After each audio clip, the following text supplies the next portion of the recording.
quiconque a eu l'occasion de lire la Bible, les psaumes ont toujours un attrait particulier. D'ailleurs, si vous connaissez un peu les psaumes de la Bible, il est probable que vous avez votre favori, et on pourrait lancer comme ça un petit jeu ou un concours. Quel est votre psaume préféré et pourquoi? Ce serait d'ailleurs très intéressant. Moi, c'est le psaume 119. Alors si vous le connaissez, vous souriez probablement derrière votre écran, et je comprends pourquoi. En effet, c'est le plus long. Il y a 176 phrases ou versets, ce qui est énorme. En plus, il a toute une particularité. En fait, il a 22 strophes, ce qui correspond d'ailleurs au nombre de lettres de l'alphabet hébreu. Et la particularité, c'est que chaque phrase de chacune de ces strophes correspond à une de ces lettres dans l'ordre. Toutes les premières lettres en hébreu de chaque phrase de la première strophe sont la même lettre, et puis ensuite, etc., à travers tout l'alphabet, au point qu'on l'appelle l'abécédaire des enfants juifs, qui pendant longtemps d'ailleurs l'apprenaient par cœur, et puis les enfants protestants aussi le chantaient. Tout un psaume, mais on pourrait se décourager un petit peu. Il parle de la loi de Dieu et puis de toutes sortes de choses semblables. En réalité, il gravite autour d'une relation d'amour entre cet homme qu'il a écrit, dont on ne connaît pas le nom, et la loi de Dieu. Quelle chose étrange que d'aimer la loi. Qui aime la loi? En fait, c'est un mot, c'est très intéressant, en hébreu, c'est un mot qui peut signifier plein de choses, notamment comme la Torah. À la racine de ce mot, il y a la notion de tirer ou de lancer une flèche, ou de signaler, de pointer, de montrer, d'enseigner, d'instruire, donc de guider, et non pas d'écraser, d'étouffer, d'opprimer. D'ailleurs, longtemps plus tard, Jésus le dira mieux que quiconque. Il dira, c'est la vérité qui vous rendra libre. Il est souvent question d'amour dans ce psaume. Exemple, verset 35, « Conduis-moi dans le sentier de tes commandements, car je l'aime. » Au verset 47, « Je fais mes délices de tes commandements, je les aime. » Au verset 48, « Je lève mes mains vers tes commandements que j'aime, et je veux méditer tes statuts. » Verset 97, « Combien j'aime ta loi, elle est tout le jour l'objet de ma méditation. » Verset 113, « Je hais les hommes indécis, mais j'aime ta loi. » Verset 119, « Tu enlèves comme de l'écume tous les méchants de la terre. » C'est pas pour tout de suite, mais « C'est pourquoi j'aime tes préceptes. » Verset 127, « C'est pourquoi j'aime tes commandements plus que l'or et que l'or fin. » Verset 140, « Ta parole est entièrement éprouvée et ton serviteur l'aime. » 159, « Considère que j'aime tes ordonnances. Éternel, rends-moi la vie selon ta bonté. » 163, « Je déteste le mensonge, mais j'aime ta loi. » Et verset 167, « Mon âme observe tes préceptes et je les aime beaucoup. » Des siècles plus tard, Jésus dira, « Si vous m'aimez, vous garderez mes commandements. » Celui qui a mes commandements et qui les garde, c'est celui-là qui m'aime. Il y a un lien étroit entre le fait d'aimer Dieu et d'aimer sa parole. D'ailleurs, le psaume 119 est ni plus ni moins un hymne à la parole de Dieu et au Dieu de la parole. J'aimerais vous lancer comme un défi, on pourrait l'appeler le défi 119, c'est de le lire tranquillement, peut-être juste une strophe à la fois, et peut-être de la relire tranquillement 2, 3, 4 fois, lentement, en laissant peut-être pénétrer votre cœur, votre âme, et peut-être vous interpeller même. Vous pourrez ensuite en faire même un sujet de prière, en l'adaptant à votre condition, à votre situation.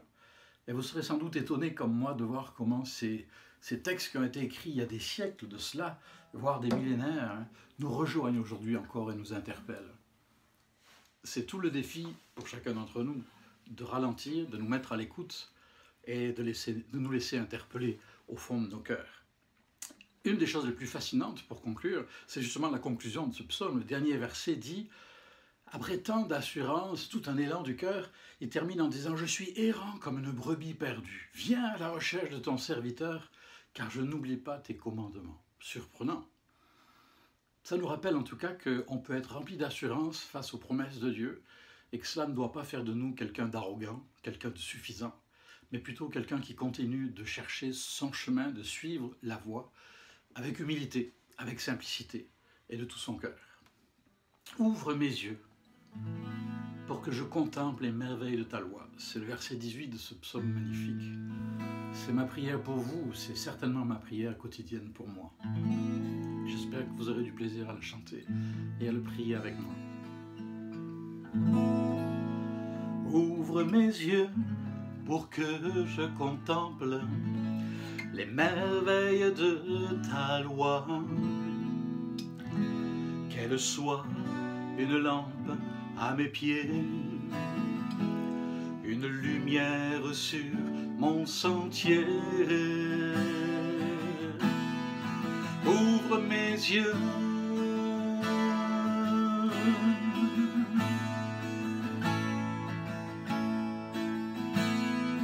ouvre mes yeux.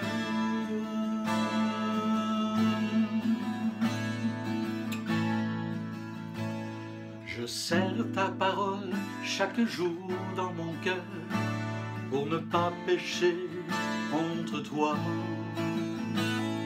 J'ai autant de joie à suivre tes instructions que si je possédais tous les trésors.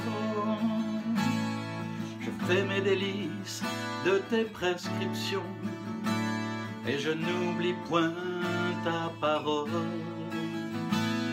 Je choisis la voie de la vérité, je place tes lois sous mes yeux.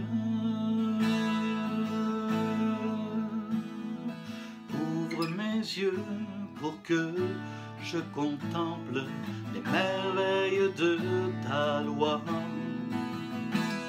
Qu'elle soit une lampe à mes pieds, une lumière sur mon sentier. Ouvre mes yeux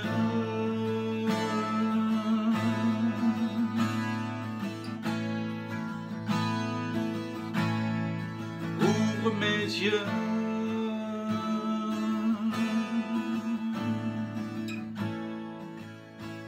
Je cours sur la voie de tes commandements, car en toi mon cœur s'épanouit.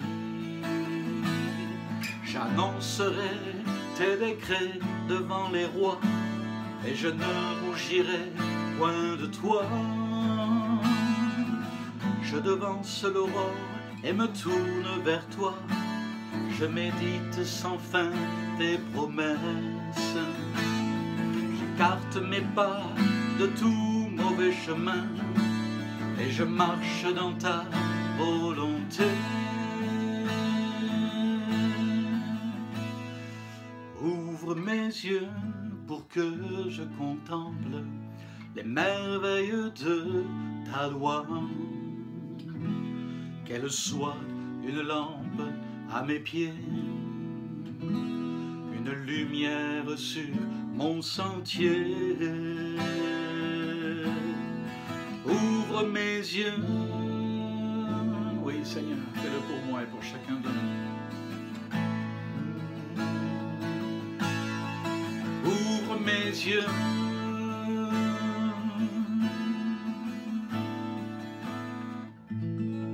Et qu'ainsi nous puissions découvrir les merveilles de sa loi, les merveilles de ses voies et de sa volonté pour notre vie. Certainement, il saura nous éclairer. Alors souvenez-vous, Défi 119.